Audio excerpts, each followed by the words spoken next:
What does your body feel like in zero gravity? What inspires you to become an astronaut? What exercise do you do? And do you sweat in space? Would a yo-yo work in microgravity? So it works.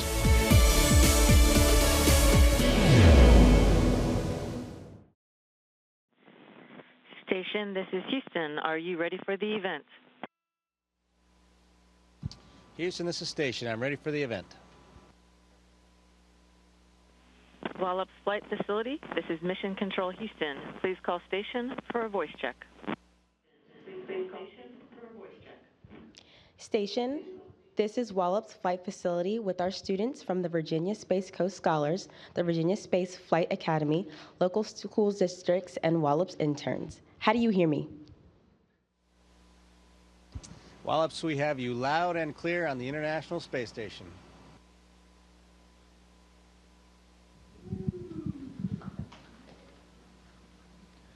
On your last mission, which was harder, adapting to microgravity when you arrived in space or adapting to gravity when you returned from space?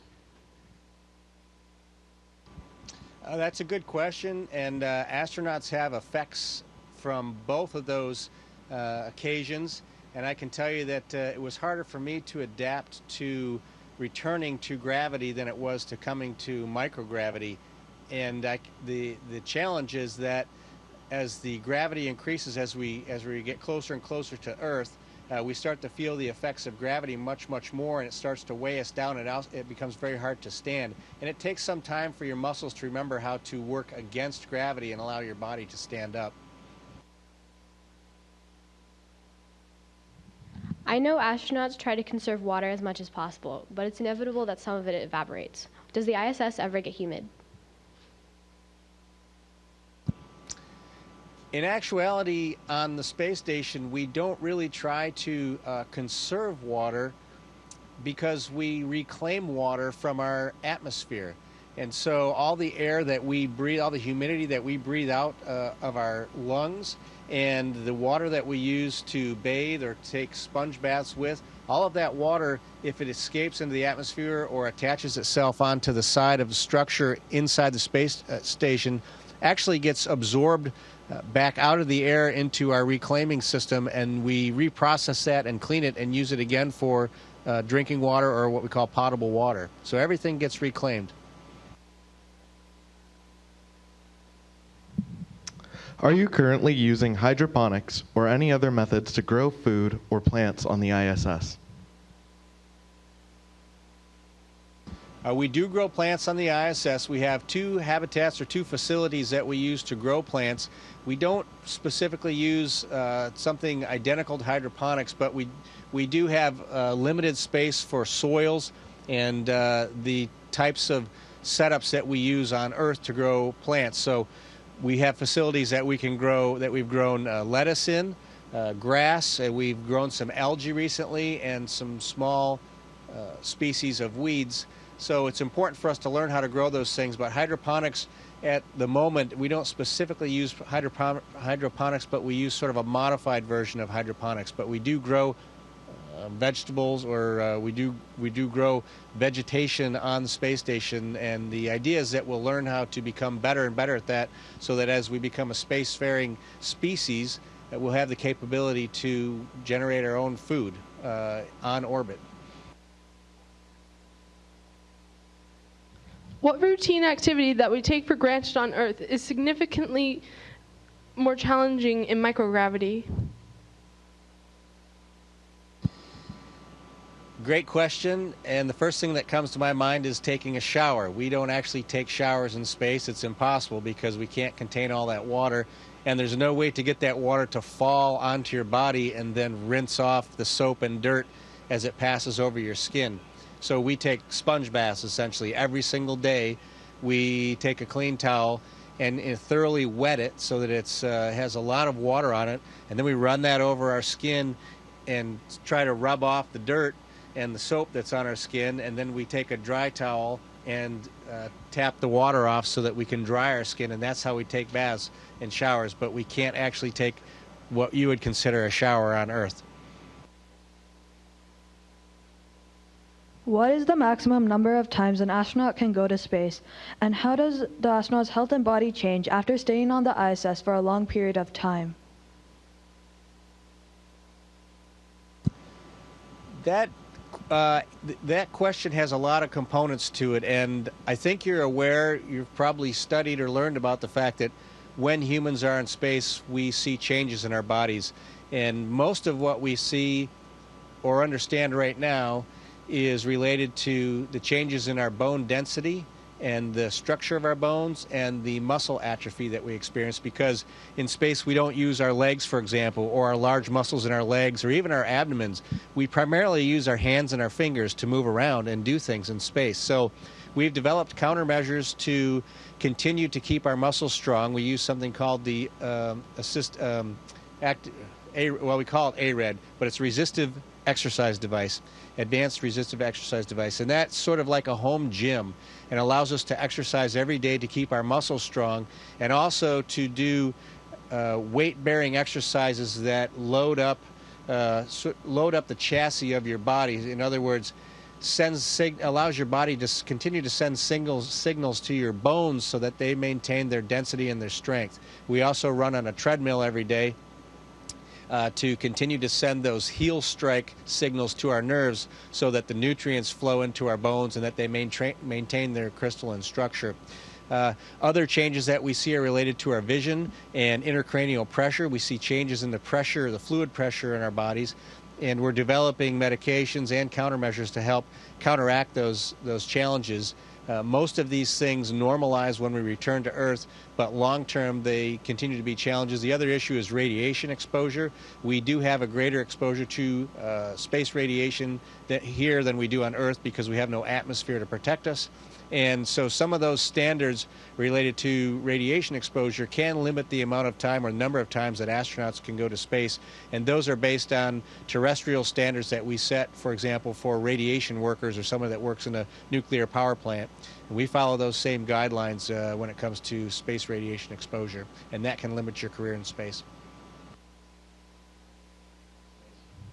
How does microgravity affect your sleep patterns? Well, sleeping in space can be challenging. One of the issues that I experience personally is that my body in space is always in the same position. So the position that you see me in now, more or less free floating, is the same position that I sleep in. So unlike Earth, when you can go into your bedroom and lay down on the bed and feel relaxed because your muscles are no longer supporting you, and you change the way that your body feels loads. So I don't know about you, but I always feel relaxed when I lay down on my back or my side, put my head on a pillow, and go to sleep. That feels nice. But in space, I feel the same way floating inside my sleep quarters as I do right now. My body is in the exact same position, so it's difficult to ever feel that restful laying down that sets your body into motion to actually fall asleep. So that's a challenge. Fundamentally, space doesn't affect our sleep patterns. We still sleep every evening, or what we call evening up here, and that's, we go by the clock, whatever the clock says. If it's 9:30 or 10 at night, we know that's when it's time to go to bed. We don't have any windows in the vicinity close to our sleep cabins, so we don't see the constant day-night cycles. So that allows us to settle down and put ourselves to sleep. But I can tell you that it is challenging, and for me, that's mainly because the body position doesn't change. I'm floating in my sleeping bag just like I'm floating right now, and sometimes it's nice to have that change of orientation that you feel on Earth when you lay down in your bed and put your head on your pillow. Are you weightless like in space, or are you on the ground like on Earth?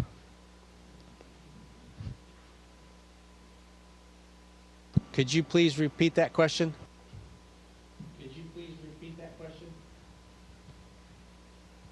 When you dream, are you weightless like in space, or are you on the ground like Earth?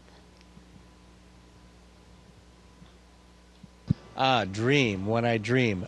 So far, all of my dreams have been as if I was on Earth, as if I was in a 1 gravity, a 1G environment. I have not had any space dreams. I have not had any dreams in space that have me in space as well while I'm dreaming. What do you contribute or hope to contribute to the world through your work?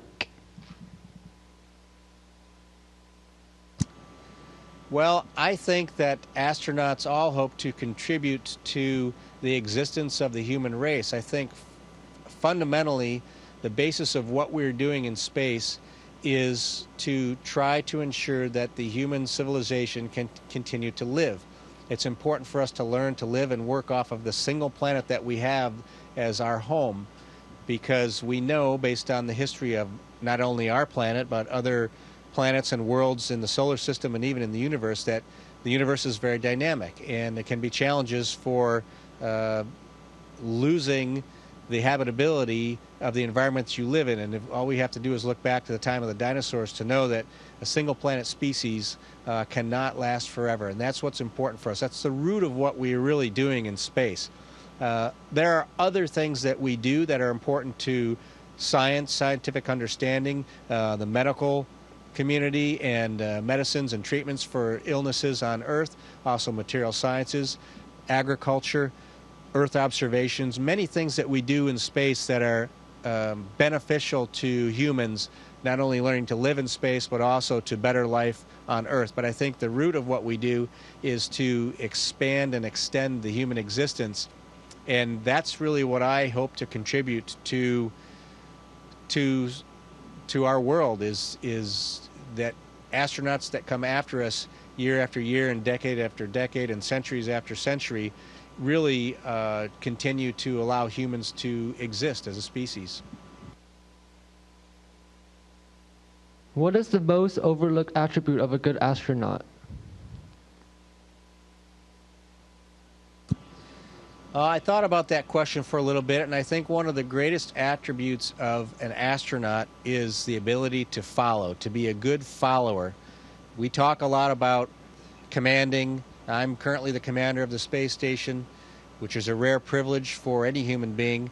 But one of the things that we learn as we prepare to fly in space is that it's important to listen and follow, to take advantage, not advantage, but rely on the strengths of your team members for the betterment of all of you and for the betterment of the team. And so I think followership is a wonderful trait, and one that's critical for astronauts. Have you ever had to solve unforeseen problems as a team on board the ISS? And if so, do you have an example? Yes, we solve problems as teams every single day that we're up here, and some very trivial challenges to some that are greater challenges. And well, one example could be a recent problem that we've had with investigating a water leak on the space station. And we relied on, in that case, rely on the skill and the knowledge of each team member to contribute to understanding the problem and helping mission control to come up with solutions based on our experiences and the things that we see together as a team, not just one individual, but to have those other perspectives. And that relates to what I talked about with followership, is that it's important to work together as a team to solve the challenges. And one of the reasons that we have such a diverse background of astronauts on board the space station is that everybody brings a different piece to the table, a different piece of the puzzle, and we can, using all of those pieces of the puzzle, those individuals can solve not only trivial but also great problems that some of which can be catastrophic if we don't find a solution. Does being in microgravity affect your cognitive capabilities such as memory and problem solving? It can, and we've seen astronauts suffer from some of those challenges in the past. We do some testing on orbit to try to monitor our cognitive capabilities and our cognitive baseline based on similar testing that we perform on the ground before we leave. But we do have a phrase that we use, and that's space brain. And I've experienced it. I know other astronauts have experienced it as well. Typically, it's related to high concentrations of CO2.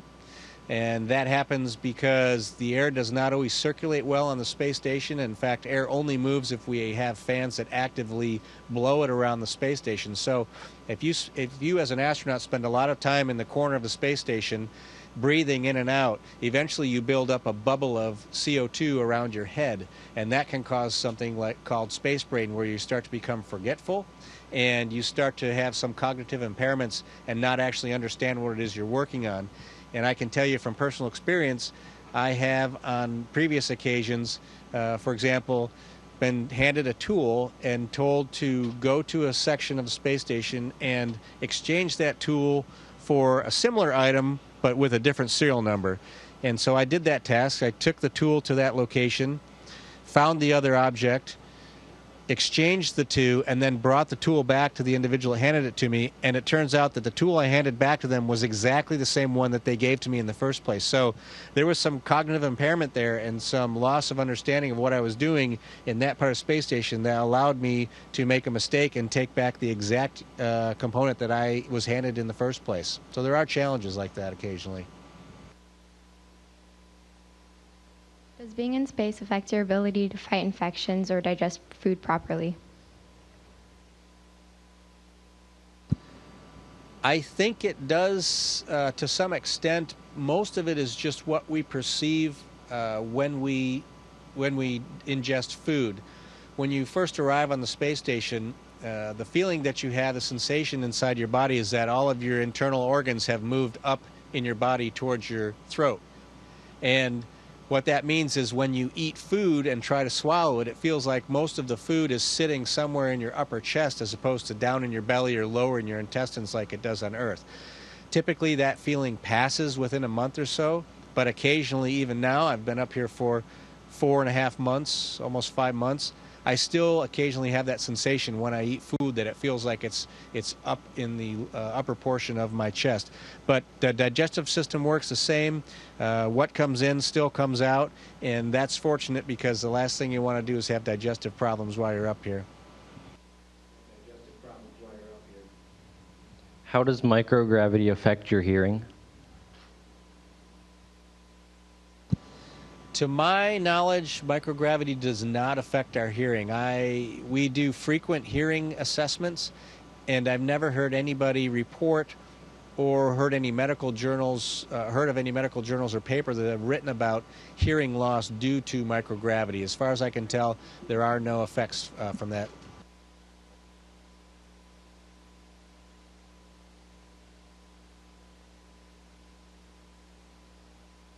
How has going to space changed your perspective about the world? I'll let my crewmate Ricky Arnold answer that. Hello to the Eastern Shore. You guys look beautiful from space. Good to see you. And what was the question? How has being in space affected your perception of Earth? Well, I think it reinforces Drew and I talk about what a special place our home planet is, and how peaceful it looks here from space, and how precious it looks here from space, and wish that it was as peaceful on the ground, and that we all cared for it the way we should. Good to see you. What do you miss most about Earth when you're on the station, and what do you miss most about the station when you're on Earth? Exactly that. When I'm in space, I miss Earth because I know that my family and loved ones and friends are all down on that planet. But when I'm on Earth, I miss space because I think about how majestic it is to see the Earth from space, how wonderful it is to float here in zero gravity, just like I am now, and the experiences that we have for science and research and technology. Those are very unique in space, and we're very fortunate to be here. So when we're in space, we miss Earth, everything about Earth, and when we're on Earth, I think we miss everything about being in space.